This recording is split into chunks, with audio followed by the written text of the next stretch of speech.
Economic History of Panama. This article describes the economic history of Panama. Early history. Since the early 16th century, Panama's geographic location gave the country a comparative advantage. From the earliest Spanish times, gold and silver from Peru would be transported to Spain via the Panama Isthmus. Ports on each coast and a trail between them handled much of Spain's colonial trade to the benefit of the inhabitants of the port cities. The country has always been dependent on world commerce for its prosperity and imports.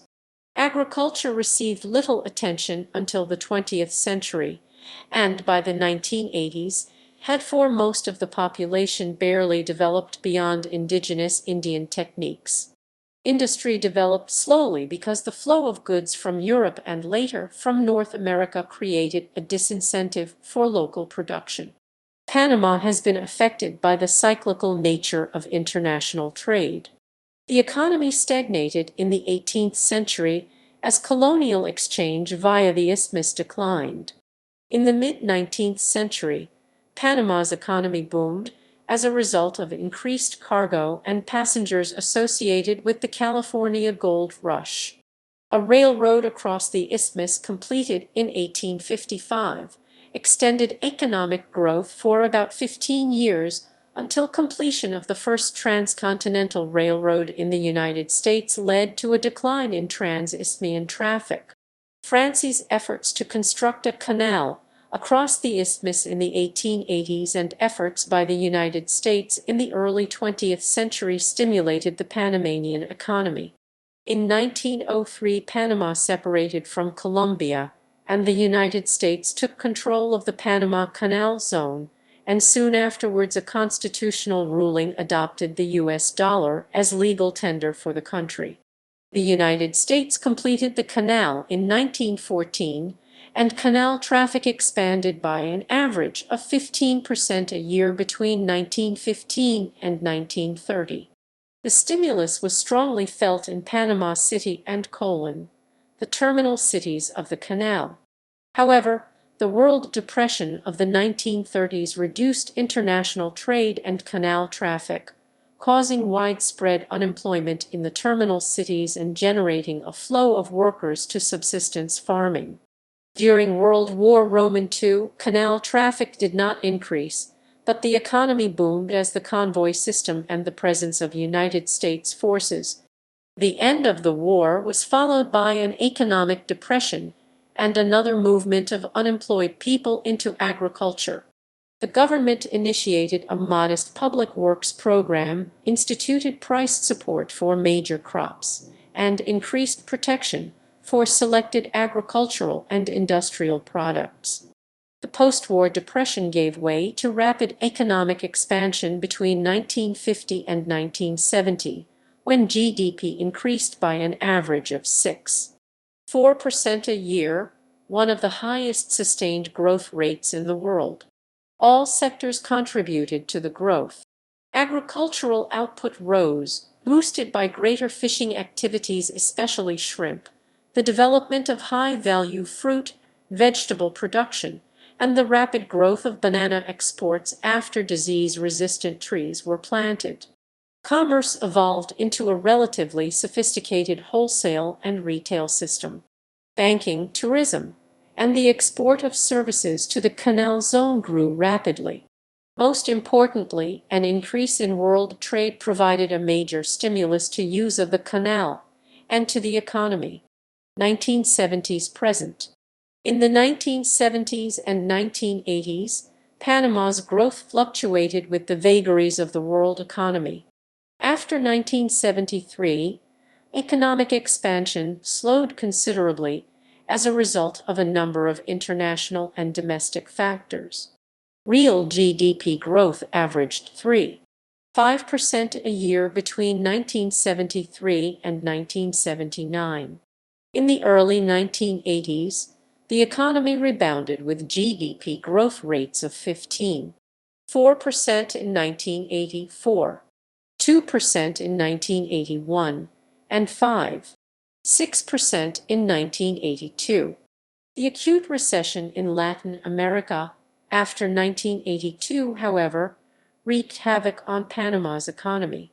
GDP growth in 1983 was a mere 0.4%, but 0.4% in 1984.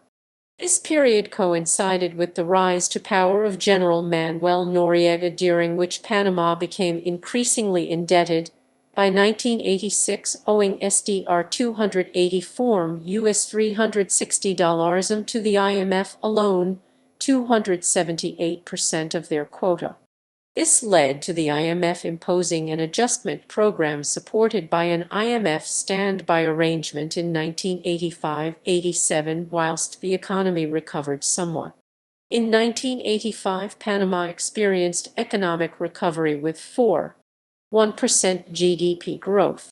The corresponding figure for 1986 was estimated to be 2.8%. The United States started to pursue Noriega for fostering a narco-state in Panama, culminating in sanctions that froze Panama's assets in the United States, and because Panama used the US dollar, it was forced to default on its IMF debt on 28 December 1987. Economic turmoil in the country included a general strike and the banking system closing down for 2 months. Panama made a token payment the day before the IMF meeting in November 1988, but the situation did not resolve until 1989. Presidential elections in May 1989 were condemned by the international community as fraudulent, and the IMF began to become impatient with Panama's increasing arrears, which had now reached SD $121 US $150. The United States and Germany forced through a resolution on 30 June 1989, declaring Panama ineligible for further support from the IMF. The United States invaded Panama in December 1989 and forced the surrender of Noriega. SD $181. 5 until the US $230 was still owed to the IMF in April 1990. But the country regained access to IMF funds on 2 May 1992. After taking office in 1994, President Ernesto Perez Baladeres instituted an economic liberalization program designed to liberalize the trade regime, attract foreign investment, privatize state-owned enterprises, institute fiscal discipline, and privatize its 2 ports in 1997, and approve the sale of the railroad in early assets. Panama joined the World Trade Organization WTO, and a banking reform law was approved by the legislature in early 1998 and dismantled the central bank. After 2 years of near stagnation, the reforms began to take root, with GDP growing by 3.6% in 1997 and more than 6% in 1998. The most important sectors which drove growth were the Panama Canal and the shipping and port activities of the coal and free trade zone, which also rebounded from a slow year in 1996. On 1 September 1999, Mayra Moscoso, the widow of former President Arnulfo Arias Madrid, took office. During her administration, Moscoso attempted to strengthen social programs, especially for child and youth development, protection, and general welfare. Moscoso's administration successfully handled the Panama Canal transfer and was effective in the administration of the canal. The PRD Martin Torrijos won the presidency and a legislative majority in the National Assembly in 2004.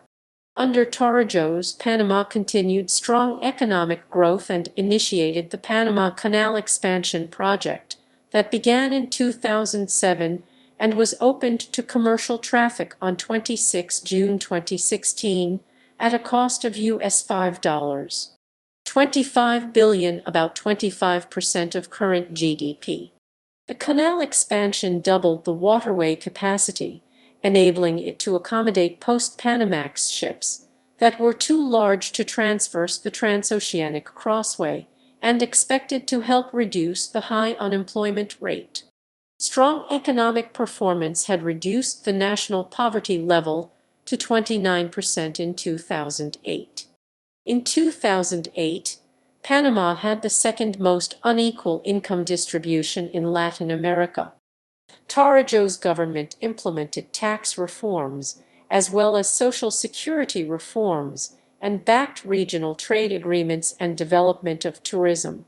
Not a CAFTA signatory, Panama in December 2006 independently negotiated a free trade agreement with the U.S. which, when implemented, should help promote the country's economic growth. In May 2009, Ricardo Martinelli was elected president and promised to promote free trade, establish a metro system at an approximate cost of $1.0 billion, reform the healthcare system, and complete the expansion plan for the Panama Canal. Martinelli also emphasized the importance of transforming Panama into a safer, modern, and supportive nation devoted to improving the living conditions of its population through efficient and accountable governance. References